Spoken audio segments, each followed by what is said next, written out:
Thank you so much. Thank you so much, Speaker sir, for giving me this opportunity.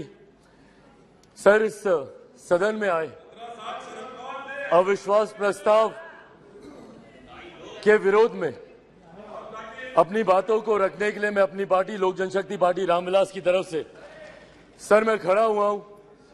Sir, इस सदन ने कई अविश्वास प्रस्ताव इससे पहले देखे, पर मुझे लगता है ये अपने में एक ऐसा अनोखा अविश्वास प्रस्ताव है जिसमें अविश्वास सरकार के प्रति कम बल्कि विश्वास बढ़ाना अपने इस नए गठबंधन के प्रति ज्यादा प्राथमिकता दी जा रही है।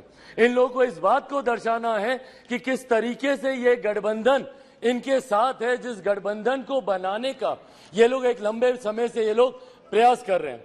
सर, ये अविश्वास प्रस्ताव पे चर्चा हो रही है। सर, यकीनन सरकार की उपलब्धियों को बताना भी जरूरी है, पर उससे पहले जिस उद्देश्य के साथ इस प्रस्ताव को यहां पर लाया गया है मणिपुर को लेकर, उस पर सर मैं जरूर अपनी बातों को यहां पर रखना चाहूंगा। सर, पिछले 3 दिन से बहस चल रही है और इन 3 दिनों में सर सिर्फ दोषारोपण ही किया गया है। सिर्फ यहां पर बातों को दोष लगा लगा कर बताया गया है, किसी ने भी यहां पर समाधान देने का प्रयास नहीं किया।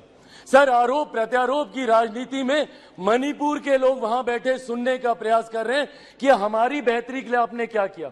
सर, कल गृह मंत्री जी ने इतनी खूबसूरती से तमाम पक्षों को रखा और इतनी विनम्रता से उन्होंने सारी बातों को रखा, पर उसके बावजूद सिर्फ दोषारोपण करना। सर, 90 के दशक में भी मणिपुर में इसी तरीके की परिस्थितियां थी। उस वक्त किसकी सरकार थी सर?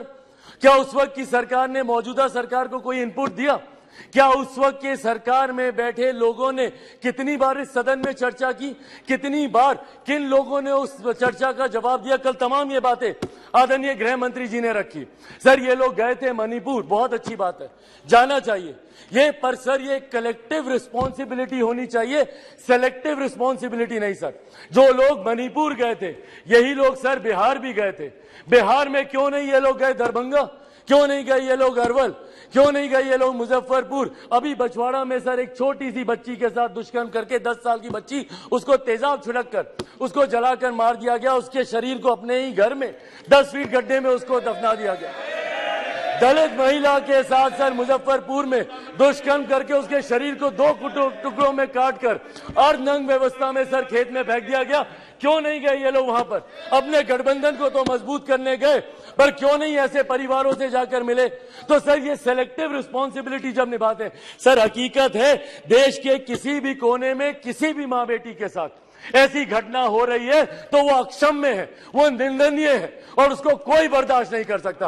और उसमें पूरे सदन को सर एकजुट होना होगा। कल गृह मंत्री जी ने जिस तरीके से अपील की, सर पूरे सदन को इसमें एकजुट होना होगा।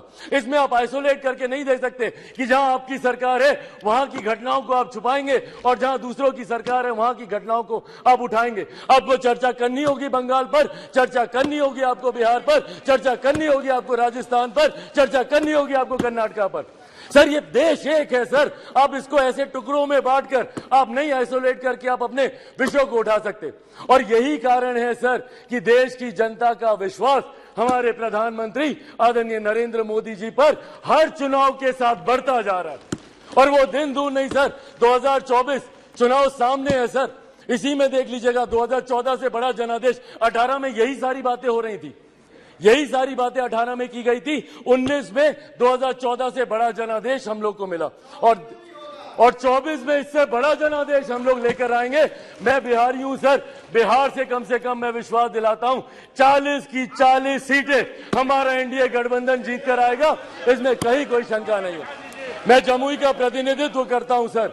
मेरे नेता, मेरे पिता आदरणीय रामविलास पासवान जी की कर्म भूमि हाजीपुर रही है सर। बिहार के हर एक जिले में घुमाओ और वो मेरे विश्वास को बढ़ाता है। आज बिहार के युवा, देश भर के युवा सर देश को दुनिया की तीसरी सबसे बड़ी अर्थव्यवस्था बनते हुए देखना चाहते हैं। 2047 में हमारे देश को एक विकसित देश के तौर पर देखना चाहते हैं और इस सपने को कोई पूरा कर सकता है तो वो सिर्फ और सिर्फ हमारे आज के प्रधानमंत्री आदरणीय नरेंद्र मोदी जी ही पूरा कर सकते हैं।